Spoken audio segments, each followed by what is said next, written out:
Vamos juntos abrir nossas Bíblias no livro do profeta Samuel.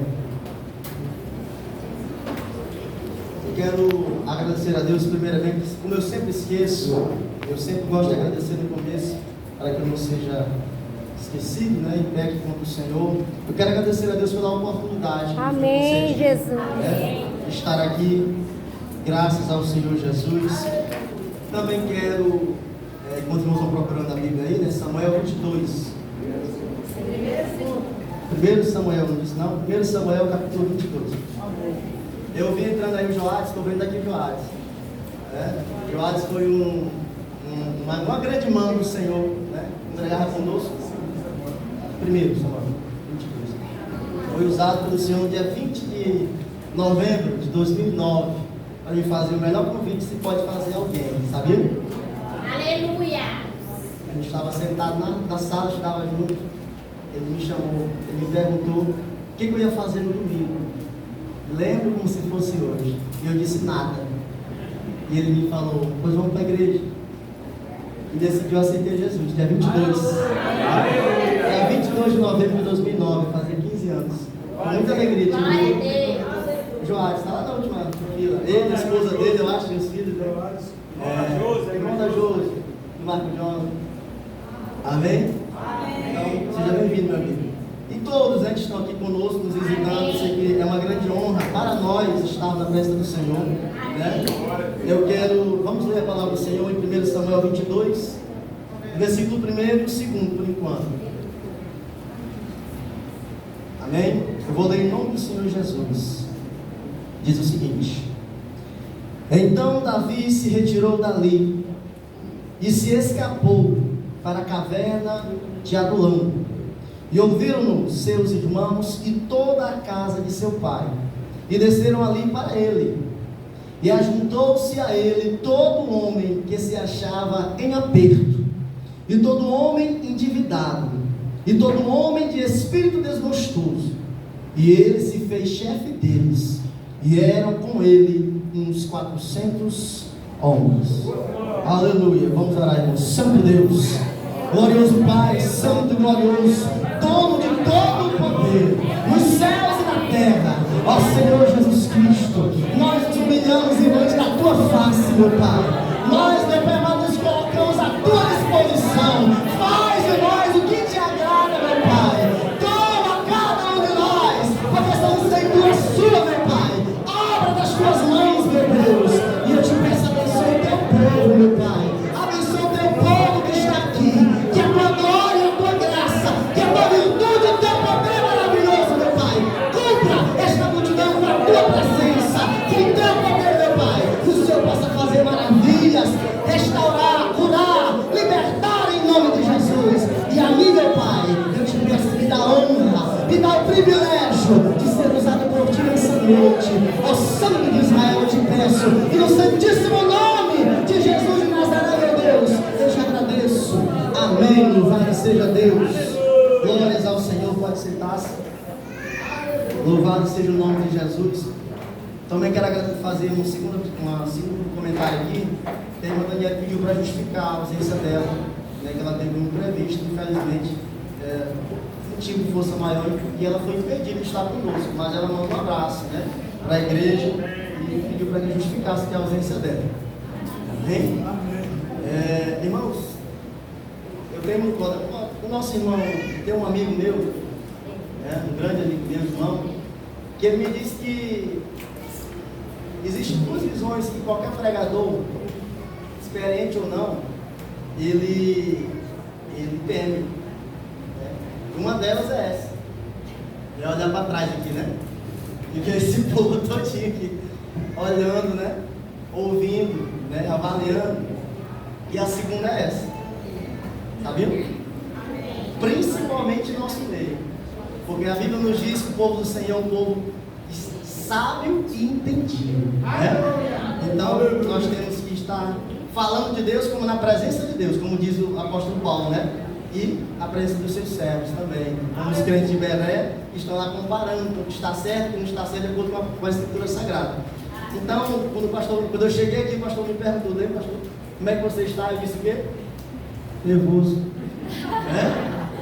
E faz alguns anos que eu não subo aqui nesse culto para falar da palavra do Senhor diretamente aqui, né? Com a oportunidade. Então, eu agradeço a Deus pela oportunidade, né? E quero falar um pouquinho, irmão, nessa noite sobre algo que nós conhecemos, todo mundo em algum momento, seja por prazer, ou seja por desejo de conhecer mais, já ouviu falar dos valentes de Davi, não?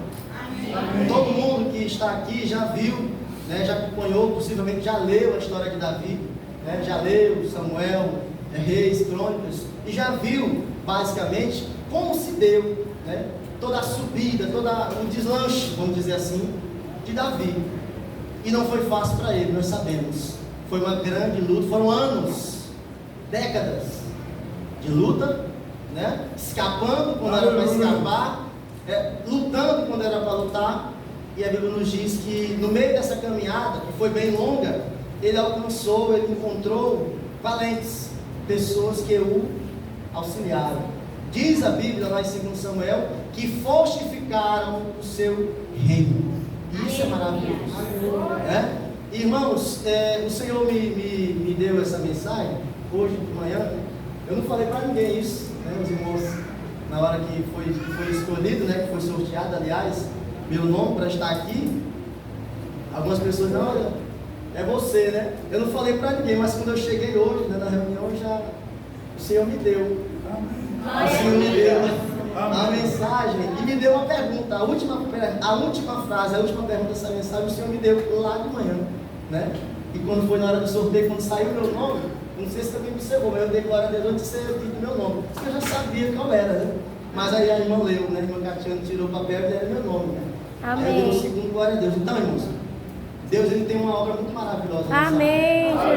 Eu creio perfeitamente no que diz a Bíblia, quando ela diz que o Senhor prepara o sacrifício e santifica Aleluia, os Jesus. convidados.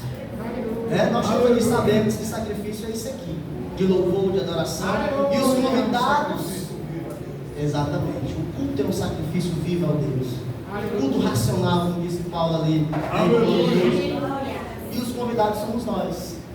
Daqui para lá, todos nós somos convidados pelo Senhor. E quando a Bíblia diz que Ele preparou tudo e separou cada um de nós para estar aqui, é uma honra, é um privilégio para cada um de nós. Então, pulando aqui as delongas, eu quero falar um pouquinho nessa noite sobre os valentes de Davi. Irmãos, nós vemos na palavra do Senhor que qualquer pessoa que leia, que entenda, que busque um pouquinho mais se aprofundar na palavra do Senhor, vai perceber que o reinado de Davi é uma total oposição ao reinado de Saul, por exemplo, né? A Bíblia nos deixa bem claro que Saul reinou pelo braço, pela força do braço, né? Simbolizando perfeitamente um reino carnal como era, né? Ele representa toda a força do braço humano. Quando o homem quer fazer, quando o homem quer resolver, quando o homem diz que vai fazer, e com o poder que Deus ainda permite que ele tenha, ele vai lá e faz, sem que Deus tenha mandado, e faz da forma errada. Enquanto Davi, como diz a palavra do Senhor, era homem segundo o coração de Deus. Era um homem totalmente o oposto disso. Eu sempre gosto de ressaltar quando eu falo de Davi, que Davi não subia nem para um lugar, nem para uma guerra, sem antes perguntar a Deus: eu vou? Aleluia. E eu sempre uso o exemplo, porque na minha opinião, o exemplo, acho que o momento que, na minha opinião, claro, a gente pode ter um diferente, mas na minha opinião, o momento que demonstra muito mais a força e o caráter de um homem, é no momento que ele acontece algo que ele não prevê, algo que está além da capacidade dele momentaneamente falando, nesse momento é que o homem se mostra quem ele é, no momento da adversidade. E eu sempre cito o fato quando Davi chega na sua cidade e ele encontra a cidade arrasada e os seus inimigos terem levado todas as suas esposas, bens, levaram tudo dele e de seus servos. E eu sempre comento isso: quem no lugar dele não sairia atrás?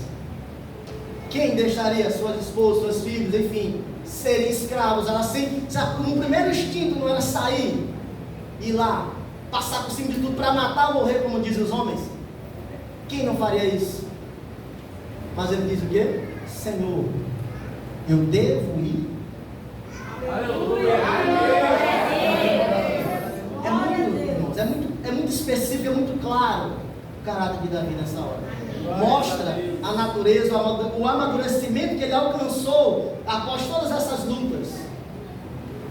Porque ninguém está disposto a abandonar a mulher, filho e tudo que tem. Se Deus dissesse, não vai, Davi, o que aí?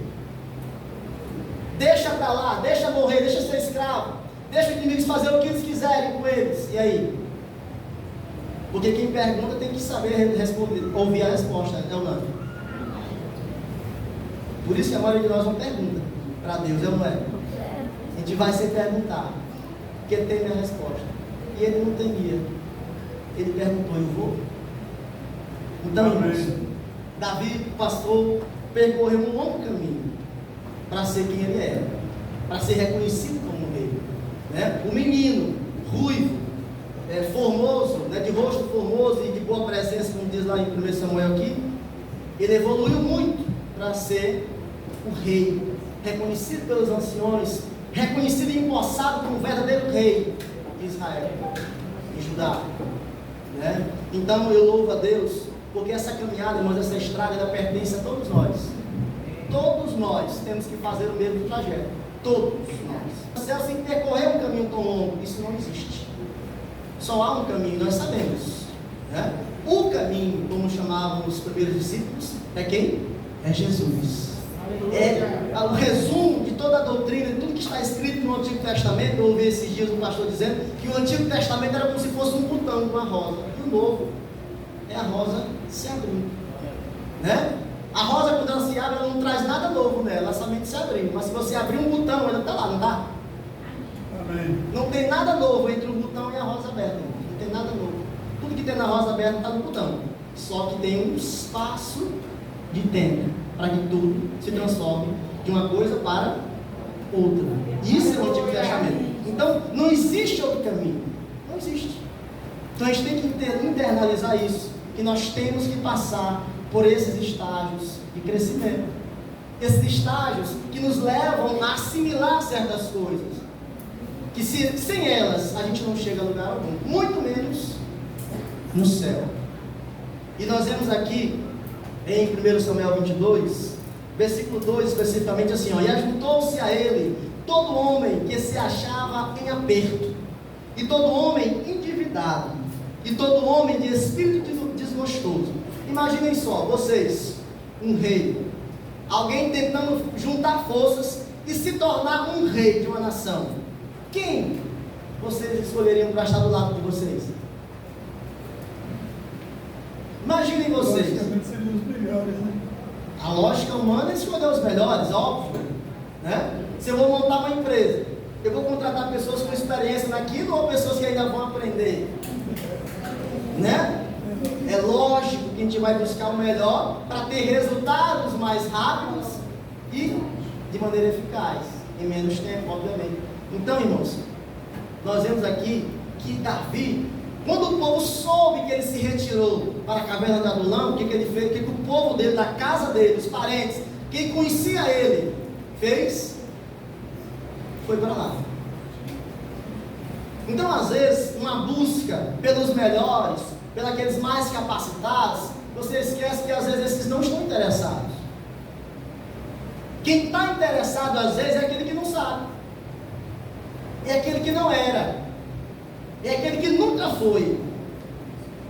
Mas é esse que se coloca, eu quero ser. Eu quero fazer. Aleluia. Então, nesse versículo 2 aqui, ajuntou-se a ele todo homem que se achava em aperto. Eu tentei, colocar aqui em poucas palavras, o que é aperto, irmãos? Lógico que eles estavam falando de aperto de maneira geral. Mas na minha vida, na vida de vocês, tem muitos apertos, ou não? Tem aperto de todo jeito. Os mais básicos, mais comuns que afetam todo mundo, principalmente nos tempos de hoje, como foi falado pelo pastor Silvio, apertos, por exemplo, financeiros, apertos ideológicos, apertos, sei lá, espirituais, os principais. São apertos de todo tipo, irmãos. Nós somos apertados a todo momento, de todos os lados. E esses somos nós. Hoje, imagina no mundo. Olhe para trás um pouquinho e veja quem era você. Imagina, faça o exercício que eu gosto de fazer às vezes, é imaginar a Bíblia como um espelho e fique na frente dela. Veja o que você é. Você não era só apertado, talvez você não fosse, mas eu era apertado, endividado, financeiramente não necessariamente, mas a minha dívida moral com Cristo. Aleluia. Porque eu devia a Cristo. Paulo chega a dizer que ele é devedor de Cristo. É verdade. Né? Vamos dizer assim, que esmiuçando mais o versículo lá, quando ele diz isso, é Romanos, se não estou enganado, Romanos 1, ele fala que ele é devedor de gregos e romanos, enfim, de judeus. A palavra que ele usa, devedor, lá no grego, traz o sentido de dever com procuração. Quando alguém te dá algo para fazer, te coloca a responsabilidade de entregar algo a alguém e você não entrega. Logo você é devedor. A culpa daquela conta não ter sido paga não é mais da pessoa que pagou, é de você que não entregou. Está entendendo? Então Paulo se achava devedor de Cristo, porque Deus deu a ele a chave para a salvação. Aleluia. Deu a ele a porta para colocar um pecador, que não era, que nós não fomos. Como Pedro disse, vós não eres povo, mas agora sois povo eleito. Então, Paulo se achava devedor, e é verdade. Assim como aqui Davi, né, encontrou homens endividados que talvez deviam monetariamente, obviamente, ao reinado, mas deviam outras coisas. Eles estavam endividados, assim como eu e você também estavam quando veio para Cristo. Amém. Nós todos estávamos, e devíamos muito, irmãos. Eu posso falar de mim, eu devia muito, e ainda devo. Nós ainda devemos muito a Cristo. É verdade. Né? Os que se achavam em aperto, todo homem endividado, todo homem de espírito desgostoso. É que a gente não vai nem falar. Né? Em outras traduções, amargurados. Né? São pessoas que têm a sua vida transformada pelas situações que acontecem. Pelos eventos que ao longo da vida vão te mudando, te marcando. E todo mundo tem uma experiência com isso. Todo mundo passou por algo que ele diz assim, eu nunca vou esquecer isso. Não tem isso? Todo mundo tem. Se não é só um e dois. São nós, ao longo da vida, acumulamos amarguras, desgostos em nosso espírito, enquanto o Senhor nos chama para nos limpar. E a gente vai guardando. Mas mesmo assim, que é disso que eu quero falar, né? É disso que eu quero falar. Mesmo assim, o Senhor nos chama. Nós vemos aqui, no versículo 2, a parte B, diz, olha, todo homem de espírito desgostoso, e ele se fez chefe deles. Do mesmo jeito que Deus se fez nosso rei, mesmo nós estando em aperto, sendo homens endividados e de espírito desgostoso. O Senhor não nos rejeitou.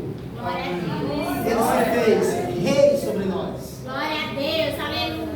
Se Cristo tivesse nos rejeitado para procurar o melhor, irmãos, aonde nós estaríamos agora? Já no lugar onde ele nos achou no turno. Exatamente. A Bíblia diz em Isaías que um povo que estava em trevas, assentado nas trevas, não estou enganado, viu uma luz. Ele viu uma luz, nós vimos essa luz e saímos para a maravilhosa luz de Cristo. Se Cristo tivesse nos rejeitado, ele estaria lá ainda, fadado a ser condenado, destruído, assim como esse, se Davi não tivesse nos aceito. Mas ele aceitou. Ele resolveu receber o que estava sendo entregue a ele, e a partir disso trabalhar, como diz a Bíblia, se fez chefe deles, e era com ele uns 400 homens. Pouca gente, glória a Deus, pouca gente vai erguer um império, vai erguer um reinado, mas era o que tinha, né? E falando um pouquinho mais, irmãos, sobre aquilo que a gente passa ao longo da vida, que vai nos moldando para o bem ou para o mal, Nós vimos aqui, eu pelo menos separei alguns pontos aqui, eu espero que dê tempo de falar de todos, que ao longo da vida a gente vai experimentando situações que vai revelando quem somos. Revela quem somos. As decisões que tomamos, eu sempre costumo dizer isso, nós somos perfeitamente capazes de reconhecer que o que somos hoje é fruto das escolhas que nós fazemos. Né? Como eu ressaltei agora, se eu tivesse rejeitado o convite que me foi feito pelo Senhor, através do nosso irmão Joás, eu não sei onde eu estaria. Faço ideia, mas não tenho certeza. Mais ou menos aqui. Glória a Deus, né? Como o pastor poeticamente disse aqui, era como uma palha voando pelo vento aí, em vez de uma árvore plantada na presença do Senhor. Isso, irmãos, é para todos nós. Todos nós somos frutos de escolhas boas e ruins, né? A primeira, nós vemos aqui, eu quero meditar um pouco, irmãos, versículo 5. Davi, após se encontrar com os homens e se tornar realmente chefe sobre eles, ele resolveu tomar a atitude mais sensata dos olhos humanos. Ele continuou na sua segurança, ele continuou na sua fortaleza, continuou escondido, né? Mas tomou aqui uma decisão, versículo 3, e foi dali a Mispa dos Moabitas, e disse ao rei dos Moabitas: deixe estar meu pai e a minha mãe convosco, até que saiba o que Deus há de fazer de mim. Então, ele cuidou de guardar os seus pais, guardou eles em segurança, e voltou para onde? Versículo 3, 4. E trouxe-os perante o rei dos Moabitas, e ficaram com ele todos os dias que Davi esteve no lugar forte. Ele voltou para a fortaleza, ele voltou para se esconder, voltou para o seu comodismo, para a sua segurança, para o seu lugar forte. E Cristo, irmãos, Ele não nos chama para isso. Cristo não chama nenhum de nós para estarmos entesourados, guardados, assedichados, da maior segurança. Não, Cristo não me chama para isso. Versículo 5 diz: porém o profeta Gade disse a Davi: não fiques naquele lugar forte, vai e entra na terra de Judá. Então Davi foi e veio para o bosque de Herete. Ele deixou a segurança, deixou o lugar forte para estar onde o profeta mandou. Essa é uma das primeiras decisões que a gente vê que ele tomou, irmãos, e que baseia o caráter da pessoa.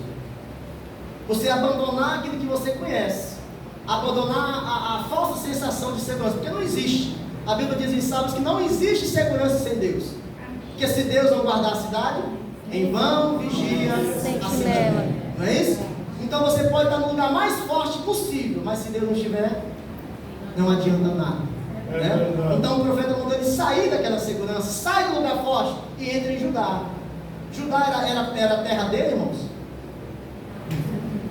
Era reinado ainda de Saul, irmãos. Ele estava em terra estranha, estranha assim, em terra inimiga até então. Ele estava sendo perseguido de morte. Mas o profeta mandou ele sair da segurança e voltar para onde? Para lá, a terra dele. Irmãos, muitas das vezes nós temos que abandonar o que a gente acha que é seguro, o que a gente acha que conhece, o que a gente acha que está certo, o que a gente acha que nos traz conforto, para atender o chamado de Deus. Isso é mais importante. Segundo ponto, aliás, antes de passar pelo segundo ponto, eu até marquei aqui, a gente tem que fazer isso antes que Deus use da ferramenta maravilhosa que Ele tem, que é a chamada soberania, para nos chamar. Porque se Ele nos chama, irmãos, para fora, e nós não vamos, o que acontece? Ele dá um jeito da gente sair. Ele dá um jeito de a gente sair.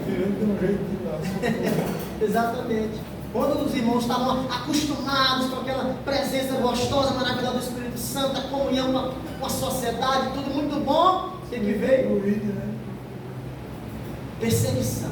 E a igreja foi obrigada a se dividir, né? Então Deus sempre encontra um jeito de fazer você, cada um de nós, atender o chamado, irmãos. O problema é que quando você é chamado e você atende, você é abençoado por Deus.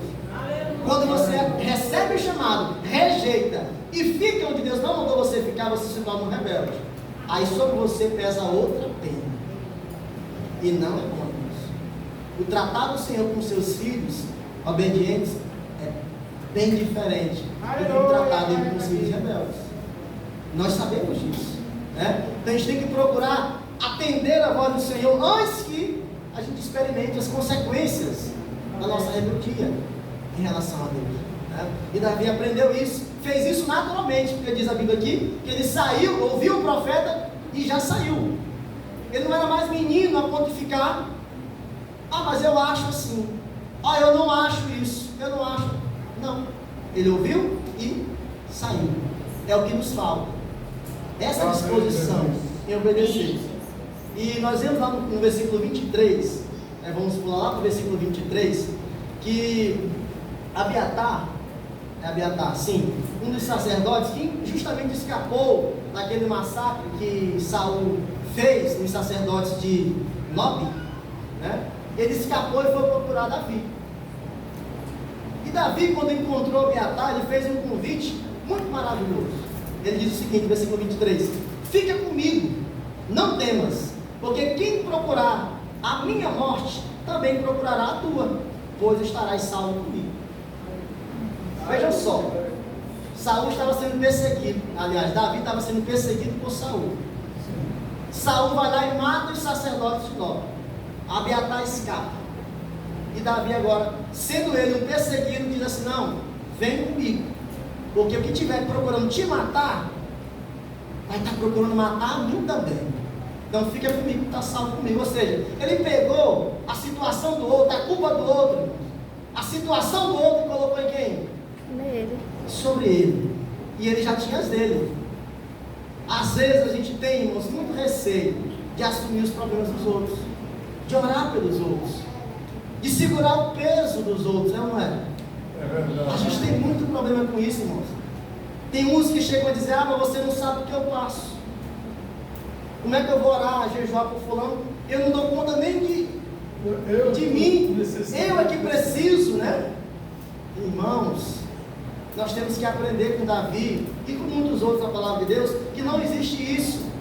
Quando Deus coloca a situação em nossas mãos, é para nós. Se não fosse para nós, não estaria na nossa frente. Deus é sábio, Deus é soberano, e Ele guia todas as coisas pelo seu perfeito poder. E Ele conhece, Ele sabe exatamente o que cada um de nós faz e fará. E se veio para você, não rejeite, é para você. Aceite, tome a sua parte, jejue. Se Deus mandou jejuar, jejue, busque, ore, porque foi para Deus, foi para ti que Deus entregou. Amém. Né? E Davi, a gente aprende isso com Davi, que ele chama essa responsabilidade para ele. E nós temos que aprender, irmãos, temos que aprender que é isso que Cristo quer que nós façamos. Que a gente aprenda no caminho a não só você estar lutando, pelejando para chegar lá, mas no meio do caminho tem alguém que está do seu lado, falhando, caindo, fraquejando, e você está mais preocupado em chegar do que ajudar o outro. E nós não podemos esquecer disso, irmãos. Nós somos chamados para ajudar, para auxiliar. Porque de que vale, diz a Bíblia, de que vale o homem ganhar o mundo inteiro e perder a sua alma? Ou vocês acham que alguém que percorre uma estrada inteira, vendo o outro sofrendo, morrendo no meio do caminho, e chega lá, ele se acha um vencedor, mas você acha que ele é vencedor? Ele esqueceu até o que é vitória, irmão. Quando ele deixou o outro sofrendo. Diz a Bíblia que aqueles que não socorrem, que estão feridos, não socorreu, não foi aquele, foi a Cristo. Aquele que não visitou o que estava enfermo, não foi aquela pessoa, foi a Cristo que ele não visitou. Então ele já esqueceu até o que é servir a Deus. Então, a gente vai aprendendo com Davi, que ele aprendeu a reconhecer a mão de Deus, a reconhecer que Deus tem formas de nos abençoar, e nem sempre vem balada para presente. Você tem que fazer, tem ainda que trabalhar naquilo, mas vai se tornar uma bênção. Amém. E nós temos que ter maturidade para isso. E vamos pular um pouquinho lá para Samuel 24, o nosso tempo já está indo. Samuel 24 tem uma passagem muito interessante, perdão, Samuel 23. Samuel 23, versículo 16. Todo mundo conhece a aliança de Jonatas com Davi, né? todo mundo sabe, é uma relação muito bonita, né? A Bíblia nos fala de um amor muito interessante, muito, vamos dizer assim, peculiar entre os dois. Mas eu quero observar, eu gosto de observar alguns detalhes, e no versículo 16, capítulo 23 de 1 Samuel, diz o seguinte, ó: então se levantou Jonatas, filho de Saul, e foi para Davi ao bosque. Vejam só onde estava Davi, ainda no bosque de Herete. Ele não saiu, né, de lá. E fortaleceu a sua mão em Deus, louvado seja Deus. E disse-lhe: não temas, que não te achará a mão de Saul, meu pai. Glória a Deus. Porém, tu reinarás sobre Israel, e eu serei contigo. O segundo. E também Saul, meu pai, bem sabe. Louvado seja Deus. Só que aquilo não era novidade. Vocês sabem disso, né? Até Saul já sabia disso. Que o Senhor tinha escolhido Davi. E que ele reinaria sobre Israel. Amém. Então Davi não dava nenhuma novidade. Não é nada novo. Mas eu quero relatar, ressaltar um ponto. Que Davi recebeu a Jonatas. Eles fizeram aquela aliança, como está no versículo 18. Ó, e ambos fizeram aliança perante o Senhor. E Davi ficou no bosque. E para onde Jonatas foi? A Bíblia de vocês está dizendo o quê? E Jonatas voltou para a sua casa. Ele aceita Davi. Ele crê que Davi vai ser o rei. Ele sabe que Saul não vai pegar a Davi. E ainda se oferece para ser o segundo do rei. Mas para onde ele voltou? Para casa. Para o conforto. Irmãos, a gente tem que aceitar o peso das decisões que a gente toma. Sem essa, dizer, não, eu creio em Jesus, mas agora eu não estou disposto a fazer esse sacrifício. Eu não estou disposto a dar a minha vida. Eu não estou disposto a ficar contigo nesse bosque, Davi, por exemplo. Ser perseguido pelo meu pai junto contigo, como esses 400 estão sacrificados e estão aqui. Que é isso que eu ressaltei lá no começo. Era o povo dele. Mas não era um povo capaz. Mas eles quiseram estar lá. A Bíblia diz que eles, ao saberem que Davi estava lá na caverna de Adulão, ninguém chamou. Eles foram e se ofereceram ao serviço. E não negaram os seus defeitos e suas fragilidades. Olha, nós somos endividados. Nós estamos em aperto. Nós estamos amargurados. Mas se tu nos quiser, estamos aqui. E ele quis. E às vezes, os melhores, os mais capacitados, os mais educados, os melhores, entre aspas, te dizem, eu concordo contigo, tu está certo, vai dar certo, mas eu vou vir aqui. Não ficam na luta, não ficam para lutar contigo, não ficam ali para chorar contigo. Estão entendendo? E a gente tem que ter capacidade de assumir. Eu falo agora em Jonatas, de assumir. Você crê? Você aceita a Davi, a rei, ao Senhor Jesus? Ou então assuma a consequência disso. Deixe de ficar pulando. Eu sirvo a Deus, mas se ninguém me perguntar, se ninguém me perguntar na rua, eu não vou dizer, não preciso dizer, né? Eu não preciso dar paz Senhor para ninguém, porque tem vergonha de Jesus, tem vergonha da escolha que fez. Irmão, nós não podemos ter essa vergonha. Assuma que você é servo do Senhor. Assuma o peso da decisão que você tomou. Você se candidatou, como bem disse o pastor Mi hoje de manhã. Você se candidatou e você já foi eleito. Você está na bênção. Por isso por aí passam meses lutando, anos lutando para ser eleito. E você nem se candidatou. E a Bíblia diz que você já foi eleito. Você já está eleito. Você é sacerdócio real, diz a Bíblia. É uma honra, irmãos. Para nós, não o contrário. Não é Deus que tem que se sentir honrado em nos ter, não somos nós. E temos que sentir honra de sermos escolhidos. E não negar, não fugir da dificuldade. Não querer ser contado com aqueles que sofrem. Não. Você tem que ter coragem para assumir o compromisso que você fez. Porque do contrário você não vai assumir nada. Você não recebe nada. Porque a Bíblia diz: aqueles que me negarem diante dos homens, eu me negarei diante do meu Pai, disse o próprio Cristo. Então, ou você assume uma posição, ou você não vai ter nada para subir, para receber. Isso, irmãos, é caráter. Você não aprende em qualquer lugar, ou você tem ou você não tem. Se você não tem, peça a Deus que Ele te dá. Senhor, eu preciso assumir o meu lugar de servo de Deus. Eu preciso ter amor, eu preciso defender a palavra de Deus. Quantas vezes, irmão, a gente está no lugar, vendo a palavra de Deus ser insultada e você não abre a boca? Você fica calado. Como o pastor Silvio falou, hoje em dia está comum fazer chacota com a palavra de Deus, e você, ó, está que nem Jonas. Não, eu sei que Jesus vai voltar, Jesus vai vencer e vai acabar com tudo, mas você está caladinho com o bucho cheio do mandado do rei na sua casa. E não é assim, irmãos. Você tem que assumir a decisão que você tomou, senão nós vamos pagar um preço alto por isso, né? Versículo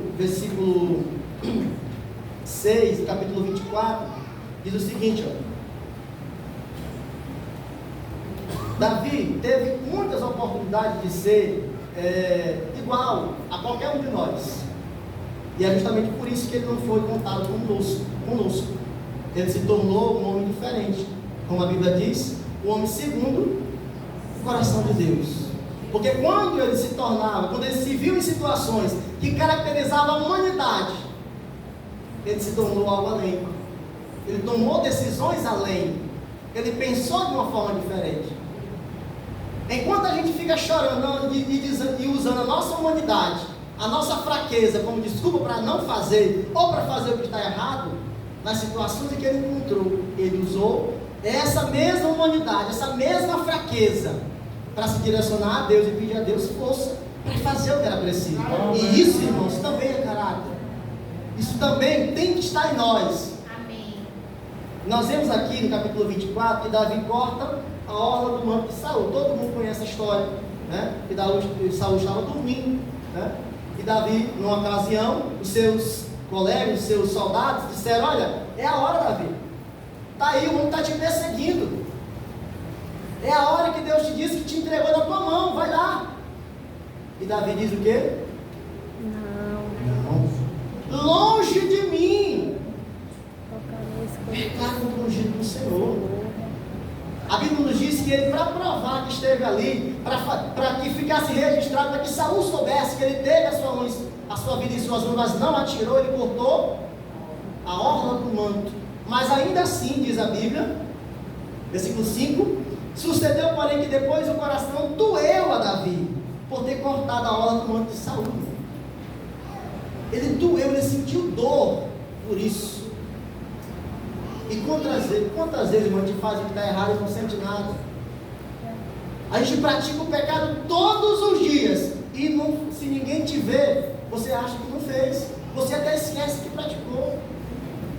Não te dói, como os discípulos no caminho de Emaús, não arde o coração de vocês, não arde o nosso coração. Davi sentiu dor, Aleluia, por ter cortado um pedaço do manto do rei Saul, ainda rei, ungido, vivo.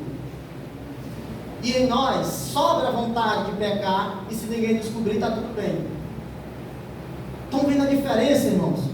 É muito grande. A gente tem que tirar essa diferença. Nós temos que ser iguais a ele, porque é assim que a Bíblia nos diz que ele era segundo o coração de Deus. Versículo 6: e disse mais aos seus homens: o Senhor me guarde, e que eu faça tal coisa ao meu Senhor, ao ungido do Senhor, estendendo a minha mão contra ele, pois é ungido do Senhor. Amém. Ele queria que Deus o guardasse, que ele, mesmo que ele tomasse a atitude de fazer, ele pediu para que Deus não deixasse ele fazer. amém. E quantas vezes a gente fica inventando desculpa para Deus, justificando o que a gente faz? Ah, sim, mas eu faço por isso, eu ainda faço por aquilo, eu ainda faço porque eu tenho isso, isso e isso ainda para fazer. E Davi, mesmo temendo que ele um dia quisesse, ele disse: o Senhor me guarda de eu querer fazer isso. Há uma grande diferença, irmãos, nós temos que pensar nisso, porque isso é um caminho, é uma jornada. Se nós não percorrermos ela, a gente vai ficar atrás.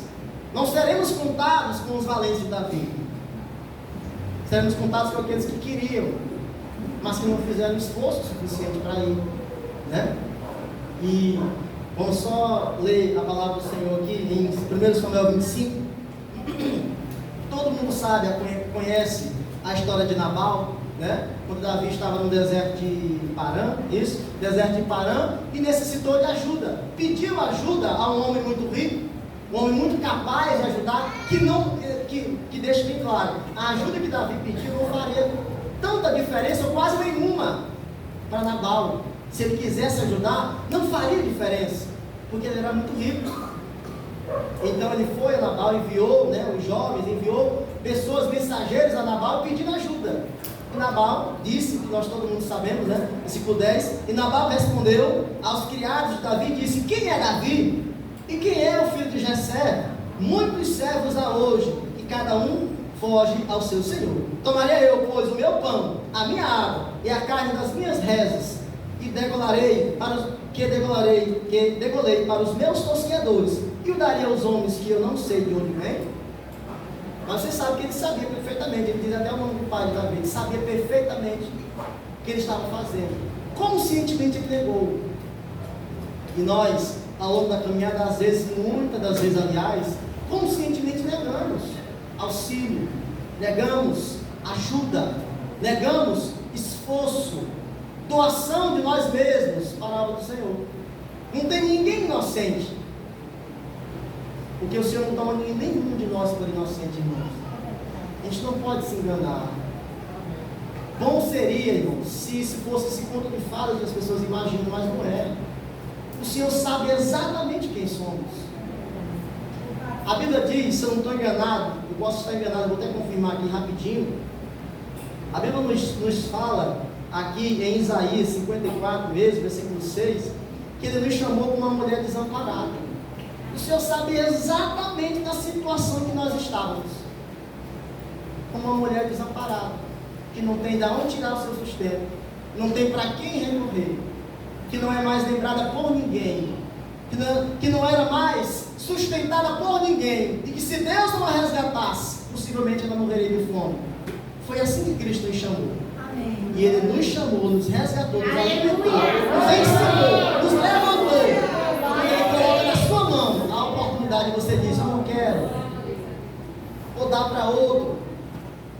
Você conscientemente está negando o seu esforço ao Senhor, irmão. E nós não podemos fazer isso, como Nabal fez, não podemos, porque nós vamos colher os frutos disso. Nabal colheu, todo mundo sabe, né? Ele morreu.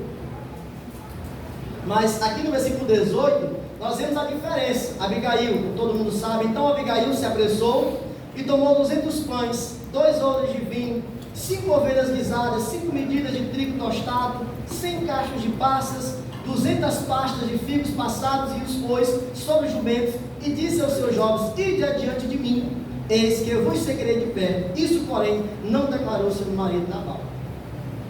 Quem aí tem 200 pães agora? Eu gosto de reparar nessas coisas, irmãos. Qual é a dona de casa que tem esse monte de coisa aqui? A Bíblia diz que ela tinha 5 medidas de trigo tostado, 5 ovelhas guisadas, já preparadas, já no ponto de comer. Eu sei que tem muitas donas de casa que são preparadas, né?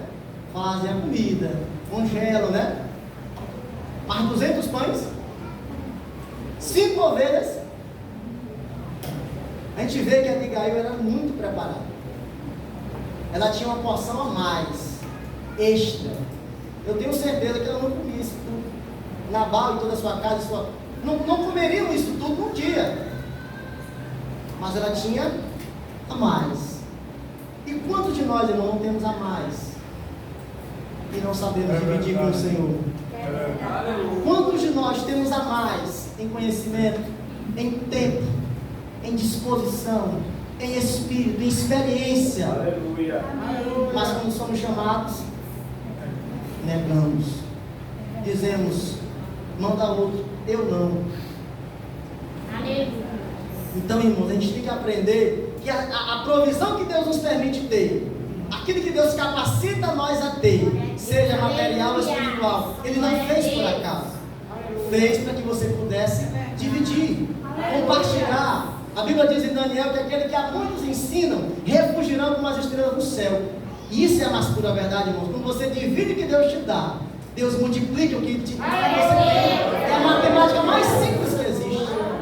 Mas a gente às vezes não faz essa conta básica, né?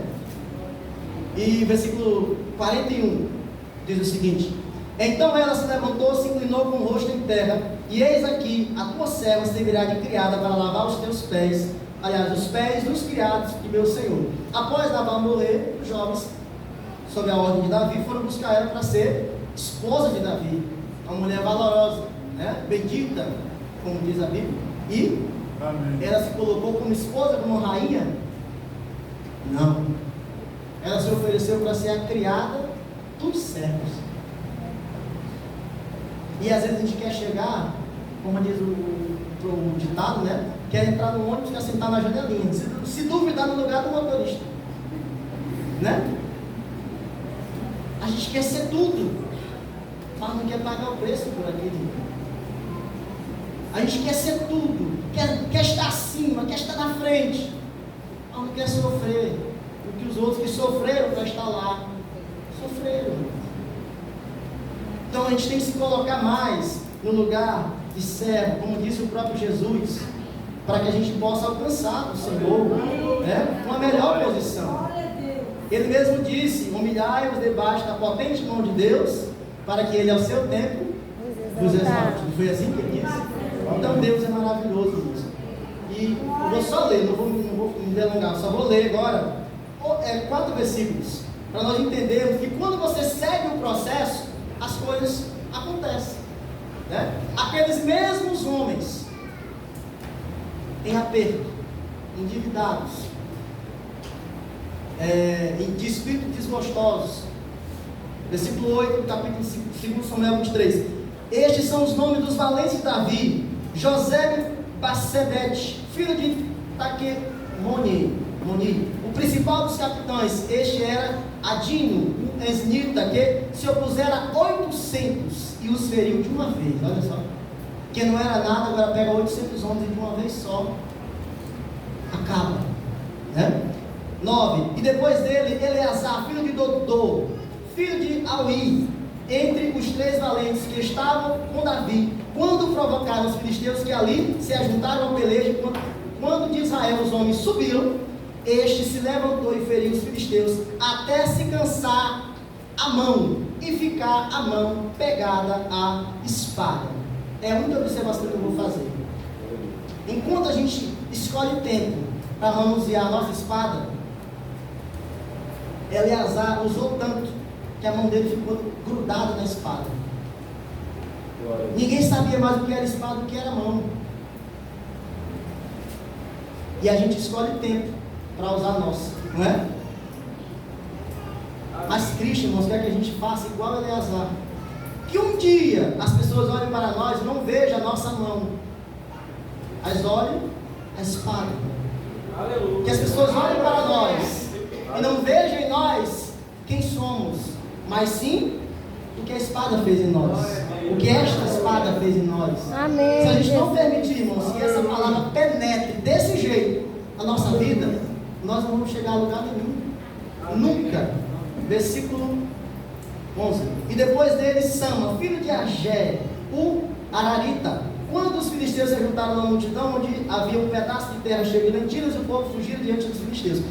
Estes, pois, se pôs no meio daquele pedaço de terra, ele, um só, e o defendeu, e feriu os filisteus, e o Senhor operou um grande livramento. Então, quando você for capaz, irmão, de defender o teu pedaço, a tua herança, traduzindo, a tua salvação, é nessa hora que você se mostra capaz para o Senhor.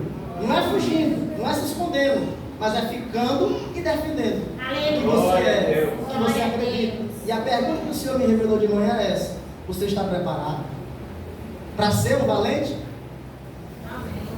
Se você não tiver, nós temos que lutar para ser. O caminho, né? é longo, como nós vimos, mas o Senhor prepara, né? Então a bênção vai no Senhor Jesus.